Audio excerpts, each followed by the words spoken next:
Hello and welcome to Valley View News. I'm Danielle Sapoznic. And I'm Hayden, Standen. We start our newscast today with major updates from D.C. Senators are finally reaching a deal that can end the government shutdown. The agreement includes funding departments through the end of next fall and funding the rest of the government through the end of January. Senator Jeanne Shaheen discussed the steps that will follow this decision. We took a big step forward to protect the health care of tens of millions of Americans in exchange for funding through January 31st. This agreement will give Democrats control of the Senate floor for a vote on one of our top legislative priorities. Democrats collaborated with Republicans for the 60 votes required to clear the Senate. The Trump administration is ordering states to cancel any appropriated funds to supplement SNAP this month. The U.S. Department of Agriculture says states must continue to reduce the benefits they are sending by 35%, complying to orders from the Trump administration as of last week. Senator Mark Kelly expressed his concerns about the American people. Trump doesn't want people to have health care. Now he doesn't want people to have food. And he's pitting little kids without food on people, who are going to have skyrocketing health care rates. The unpredictability of the SNAP program is leaving 42 million Americans vulnerable until disbursements resume. With the government shutdown coming to an end, food banks across the state are still feeling the effects and stepping up to help families recover. Our Simone Warrren shows us how communities are navigating through this uncertain time. I'm here at the West Valley Food Bank, where families are lining up waiting to receive groceries. The West Valley Food Pantry has been servicing the San Fernando Valley community for 40 years, providing food and other necessities to people and families in need. They were one of the only food banks to remain open during the COVID pandemic. Now, they aim to support the community through this latest crisis. Yeah, there's actually been quite a few people who have come through and are worried because they're already at a SNAP for the month. It's the end of October, and they know they're not getting refueled. So yeah, people are coming in here desperate, asking for extra food, asking if they can come more times. Unfortunately, we got to spread it out and make it equitable. But yes, people have been very concerned, and it's going to get worse. I guarantee in a month, this situation is going to be a lot. We're kind of preparing for it almost to be another COVID situation again. Out of the hundreds of cars that came to the food bank, nobody was willing to speak about the current situation. Although they declined to speak, their silence speaks volumes. We have a lot of scared people because on the news, layoffs are being announced. So people are scared that not only have they lost their SNAP benefits, but now they are in jeopardy of losing their jobs. The loss of SNAP means thousands of families across LA lose access to food, which leads to food insecurity. Food insecurity affects children the most, as not having food can lead to a loss in focus, mood disorders, and mental health problems. This is a time when it's usually filled with love and joy, and it tugs at my heart to know that there's a family that's going to be hurting. So it takes a village, like I said, and I think having the community help us, help those who are broken and needy and hurting is something that every company, every individual, every group should be proud of and want to take part in. Communities are coming together to help each other. From Woodland Hills, I'm Simone Warren for Valley View News. Back to you guys. Thank you, Simone. California voters have approved Proposition 50, a measure redrawing the state's congressional maps for the 2026 election. Governor Gavin Newsom played a key role in advancing the new boundaries. But what a night for the Democratic Party, a party that is in its ascendancy, a party that's on its toes, no longer on its heels. Analysts say it will make 5 U.S. House seats more favorable to Democrats. Newsom began the redistricting push after Texas Republicans redrew their own maps to strengthen GOP control. With the vote, California moves to counter that strategy. LA Fire Department members are in Jamaica to provide relief efforts following the aftermath of Hurricane Melissa. Melissa is the strongest storm to hit Jamaica, and hundreds of thousands of residents are left with destroyed homes, no power, and rubble. The Jamaican government has confirmed the death toll to be over 60 people, with more to be verified later on. LA Fire Department Chief Anthony Marone says these extreme conditions are exactly what the team is prepared for. Trump is continuing to support ICE raids. While ICE is raiding neighborhoods with violence and tear gas, Trump believes this is not enough. I think they haven't gone far enough because we've been held back by the judges, by the liberal judges that were put in by Biden and by Obama. Trump is validating ISIS strategies because he says they have to get the people out. Governor Newsom is speaking out against the Trump administration's plan to deploy the National Guard for civil unrest. He says using the military against Americans is unacceptable. It's not complicated. You cannot use the United States military for domestic law enforcement. The administration is training more than 20,000 troops who could be sent out as early as April. The full force will include over 23,000 troops from all 50 states and 3 territories. Most come from units that usually respond to disasters. Some Guard members say they wouldn't follow orders to act against civilians. Critics say the plan targets political opponents, even though there is no sign of widespread unrest. The Trump administration is restricting White House press corps members from the press secretary's office.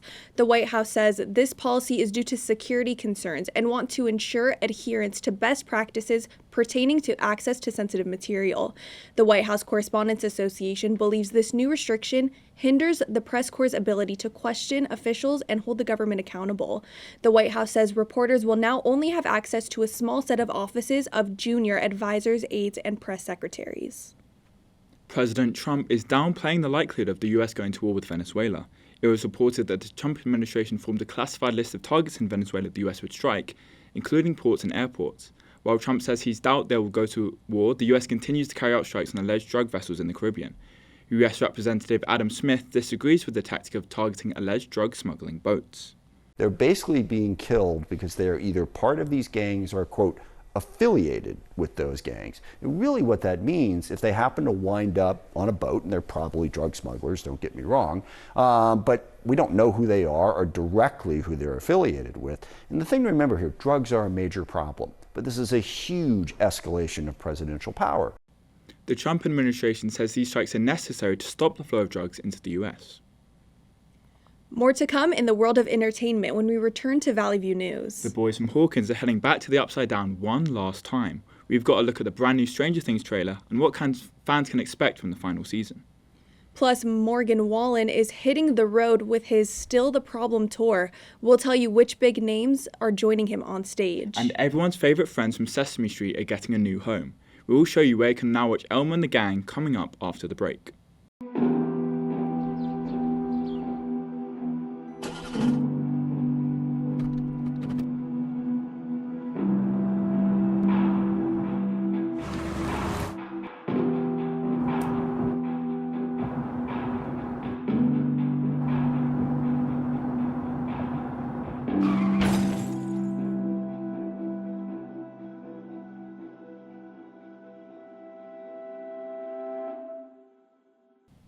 Welcome back to Valley View News. Now, let's switch gears and take a look at what's happening in the world of entertainment with Simone Warrren in the Digital Media Center. Yes, thank you guys. From music to movies, here's what's buzzing in entertainment. Netflix's Boys from the 80s are getting ready for one last adventure. At long last, we can begin. The trailer for the final season of Stranger Things is here. Fans can look forward to the conclusion of the show that has kept them wanting more for the past 9 years. The 5th and final season will be released in 3 parts. The first part on November 26th, the second on Christmas, and the finale will premiere on New Year's Eve. Elmo and friends are getting a new home. After Warner Brothers decided not to renew their decades-long partnership with Sesame Street in 2024, Netflix announced their acquisition of the program earlier this year.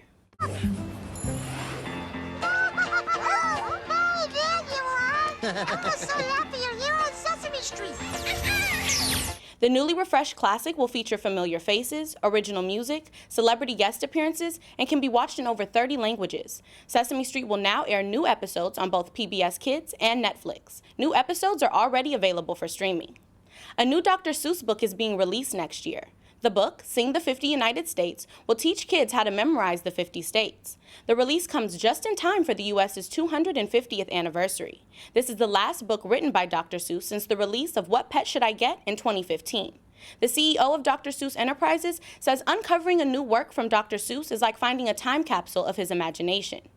Moving over to the world of music, Morgan Wallen is hitting the road for his newly announced tour, Still the Problem. His album, I'm the Problem, has garnered much success this year, sending him to 11 cities for 21 shows. The tour will take place next spring, starting in early April and wrapping up in early August. He will have 3 opening performances each night from either Thomas Rhett, Hardy, Ella Langley, or Brooks and Dunn. Speaking of tours, Kelly Clarkson is set to complete the rest of her Vegas residency next year. The pop star had to postpone the remainder of the shows after her ex-husband, Brandon Blackstock, died following a 3-year battle with cancer. She made the announcement on social media, letting fans know new dates had been added. The shows will take place August 7th, 8th, 14th, and 15th. Tickets are on sale now. The iconic suit Will Ferrell wore in the Elle film is going up for auction in London. The green and yellow full-body suit, the hat, and the matching tunic are expected to sell for nearly $300,000. Tags inside the clothes and on the belt have Mr. Pharrell written on them. The auction will take place in December. Justin Baldoni's $400 million countersuit against Blake Lively and Ryan Reynolds is officially over. A judge said Baldoni and his legal team failed to submit necessary paperwork to amend the case after it was dismissed earlier this year. Lively originally sued the Ends With Us director last December for misconduct and sexual harassment she had experienced during filming. The lawsuit is still ongoing. Baldoni maintains his innocence, while Lively says she has been struggling with retaliatory behaviors from Baldoni and says she will continue to advocate for women. The trial will begin next March. Is anybody hot in here, or is it just him? Jonathan Bailey is 2025's sexiest man alive. Bailey is known for his roles as Prince Fiero in Wicked and Lord Anthony Bridgerton in the Netflix series Bridgerton. Bailey also founded the Shameless Fund, which helps support LGBTQ+ organizations. Bailey says it's a huge honor, and he is incredibly flattered. Well, that's all from me from the world of entertainment. Back to you guys. Thank you, Simone. Now, from the bright lights of Hollywood to the flavours of the holidays, new limited edition favourites are hitting shelves just in time for the holiday season. A limited edition Coca-Cola flavor is on the way. The Coca-Cola Holiday Creamy flavor will arrive just in time for the holiday season. The company describes the flavor as a traditional Coke infused with smooth, creamy vanilla flavors that capture the joy of the season. The limited edition flavor will be available in both full and zero sugar. The holiday special is available in stores in the US and Canada. Oreos and Thanksgiving are an unlikely pair, or are they? Oreo is releasing a limited edition Oreo Thanksgiving family dinner collection that features flavors from a traditional Thanksgiving meal. Each cookie is infused in fudge, infused with the following Thanksgiving flavors: turkey and gravy, sweet potato, cream corn, apple caramel pie, pumpkin pie, and cranberry sauce. The cookies come in a collector's tin that holds 12 cookies, 2 of each flavor, and is available online only. Okay, not sure how I feel about Thanksgiving and a cookie, but these food stories are making me hungry. I know, same here, but that hunger is only going to grow as we toss to our reporter Samantha Kline at Foodzilla, a food festival of monstrous proportions. Yes, thank you guys. I'm standing here in front of San Fernando City Hall, where the plaza has turned into a food lover's paradise. Local vendors are taking over, serving up their best dishes and bringing the community together, one bite at a time. You can't miss the sound of meat sizzling on the grill as people gather for a busy night of food and fun. Welcome to Foodzilla, a food festival that's as bold as its name. Inspired by the legendary Godzilla, Foodzilla is a launch pad for local entrepreneurs chasing their dreams of running food trucks and restaurants across the valley. For us, it's more of a highlight to see these small businesses actually get to where they want to and know that we were a stepping stone for them. Like a monster on the loose, the packed streets came alive. Lines formed fast, and vendors rushed to meet the demand, grateful for the support flooding their businesses. The first hour, we already had a line and a lot of orders in the queue, and you should have seen us. We were like chickens with no heads, running all over the place, and we're thinning down the orders right now. As you can see, we're already getting another line already started already. For many vendors, the support went beyond just encouragement. Watching the crowd enjoy their food gave them the push they needed to grow their business. This community, we support each other, and they're always asking me, like, where are you going to be at on Monday? Where are you going to be on Tuesday? It definitely gives me that little confidence, right, to open up my own store. Whether you're just starting out your culinary career or just passing by looking for a good meal, Foodzilla celebrates the rich diversity and flavors found in the Valley. From San Fernando, I'm Samantha Kline for Valley View News. Back to you guys. Thank you, Samantha. More to come in the world of business and sports when we return. The Supreme Court is set to examine whether President Trump's tariffs are lawful. Lakers, Warriors, and more gear up for NBA Cup showdowns. Major layoffs hit Target and Meta. And our Samantha Kline takes us to a bike fest that's bringing the community together on 2 wheels. Stick around.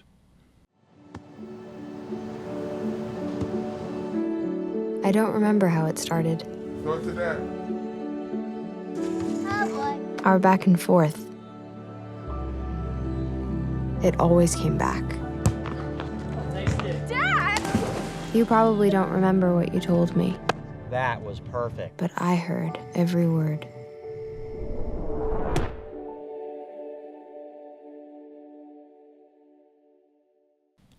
Welcome back to Valley View News. Now, let's turn our attention to the latest developments in the business world.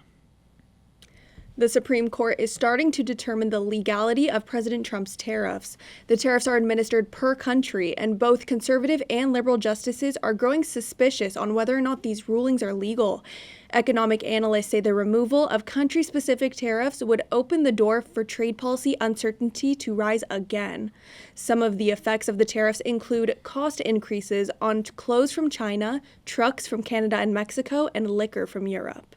If you've noticed your electricity bill is getting more expensive, that might be thanks to AI. The federal government says LA County electricity bill prices rose 11% from January to August.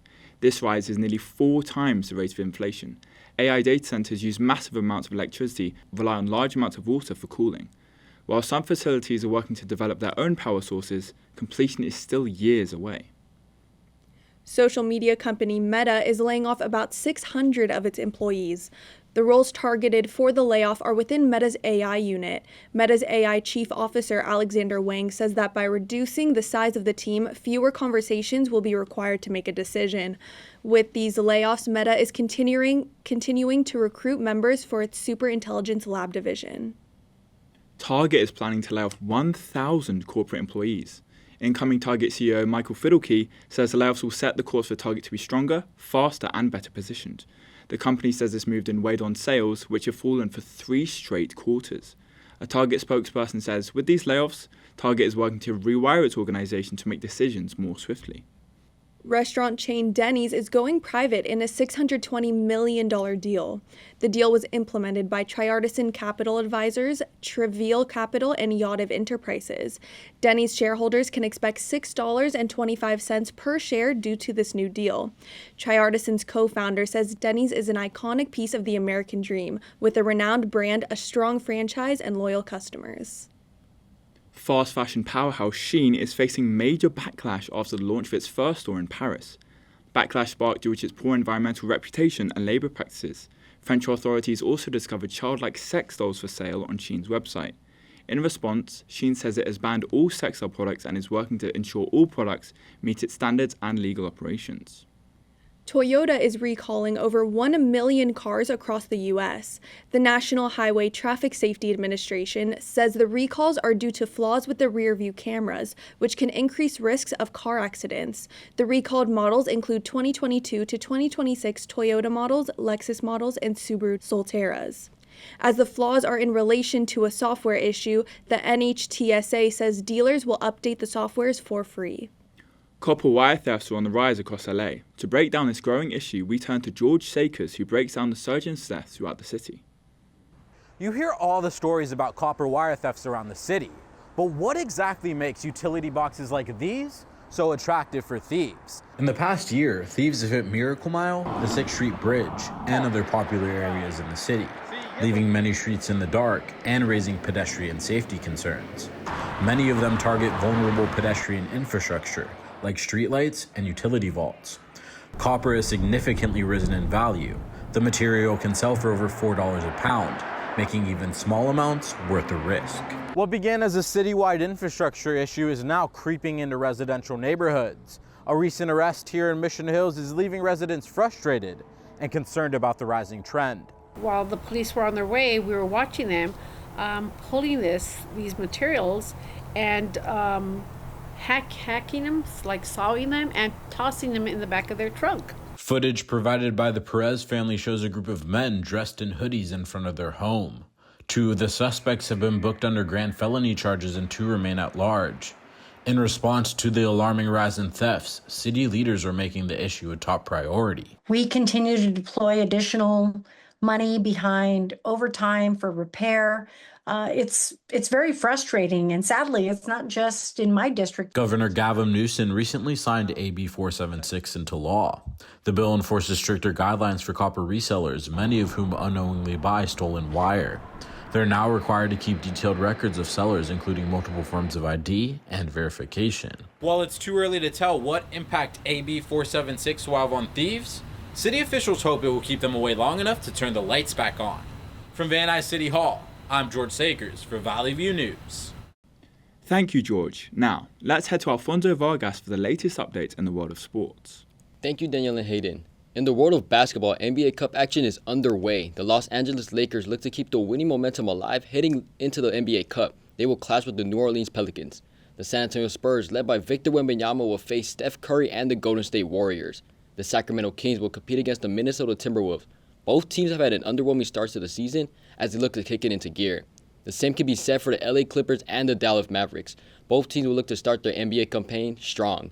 The Heat and the Knicks will play each other for an East Coast matchup. Each of these teams hope to accumulate enough points to secure their spot in Vegas. Moving on to football, we are more than halfway through the NFL season. The Seahawks and the Rams will face off. They battle over the top spot of the NFC West.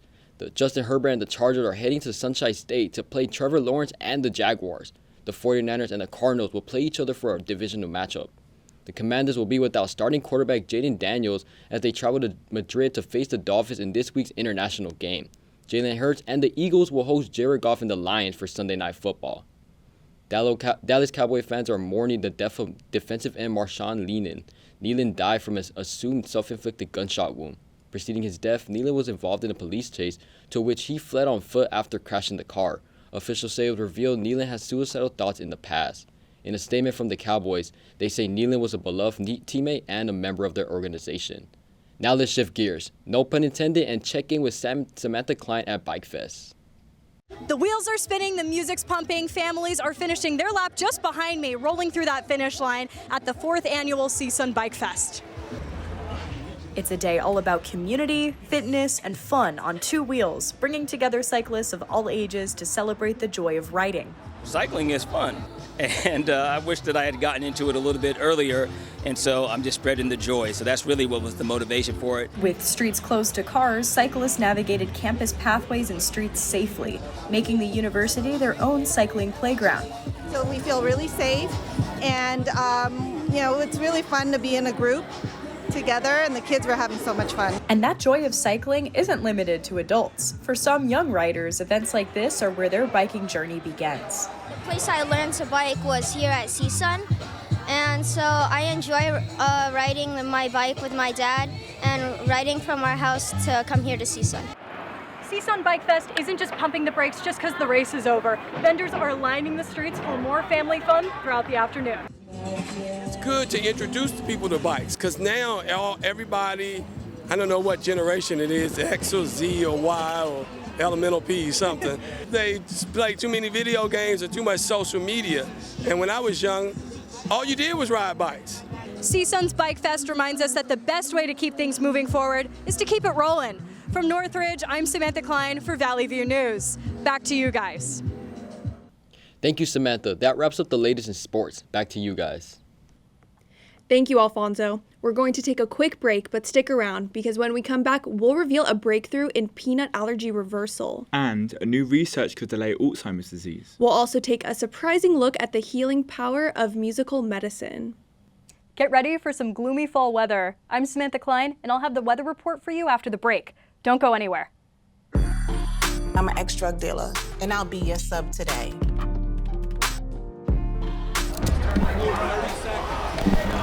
2 milligrams of fentanyl can be lethal. A lethal dose is in here. Who gets it, I won't know. It's cheap, it's potent, and it's profitable. The sad reality is, fentanyl is being mixed into everything now. More kids should know.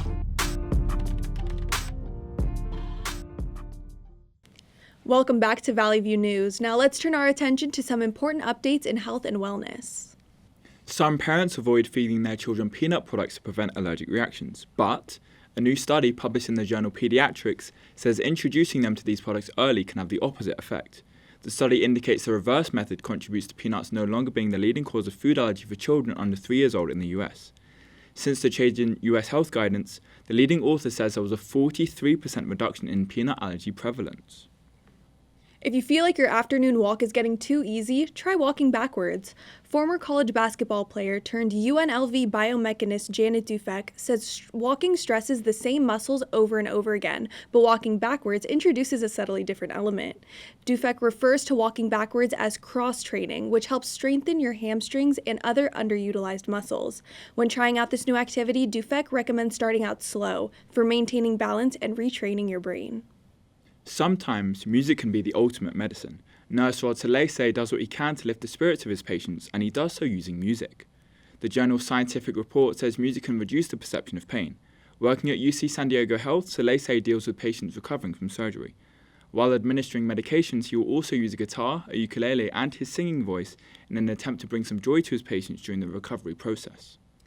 Wow, I never thought of music contributing to healing. You know, usually when I don't feel so great, I'll just try to go out and get fresh air and some sunlight, but it looks like we've been seeing a lot of gloomy weather recently. I know. All clouds and no rain. I wish it would just rain already. Samantha, can we expect some rain in the forecast? Yes, Hayden, we'll see some sprinkles soon, but then it's back to that gloomy California fall weather for the rest of the week. So get ready to pull out your umbrellas, only to immediately put them back away. Let's take a look at this week's weather forecast. Things will start to become overcast in the valleys, starting off with some light showers on Saturday. After the rain stops, the clouds will stay throughout the week. Highs will range from the mid-60s to low 70s. Lows will drop down to the mid to high 40s. It'll be slightly warmer in downtown LA, but prepare for that rain on Saturday. From there, temperatures will rise throughout the rest of the week, starting in the mid-60s, reaching the low 70s. Lows will drop to the low 50s. The rain will last a little longer in the Inland Empire, starting with light showers expected on Saturday through Monday. Highs will range from the mid-60s to low 70s. Lows will drop to the mid to high 40s. Beaches will see a little more sun after the rain is gone. The sun will peak out on Tuesday, but then it's back to that gloomy weather throughout the rest of the week. Highs will reach the mid to high 60s. Lows will drop down to the low 50s. That's all for this week's weather forecast. Back to you guys. Thank you, Samantha. It looks like we won't be getting too much sunshine this week. Well, Danielle, if you're looking for something shiny, a golden toilet is expected to sell for around $10 million in an auction. Artist Maurizio Catalan is the creator of a toilet that is like no other. The 220-pound, 18-carat gold toilet named America has been around for nearly a decade. The original version was robbed and destroyed, but this latest version is expected to draw plenty of attention. Catalan is no stranger to an eye-catching art piece, as his Banana on a Wall sold for just over $6 million last fall. Dictionary.com's word of the year may be something you hear often among kids these days without knowing its true meaning. The deemed word of 2025 is 6'7". Is it really? Yes, you know how they do it with the jug. Yeah. Yeah, I know. I mean, I still didn't even know what it means. Well, if you're still looking for the meaning behind the term, so is Dictionary.com. As it says on their website, they're still trying to figure out what it means. Dictionary.com chose 6'7" as word of the year because it says they look for words that influence how people talk to each other and communicate online.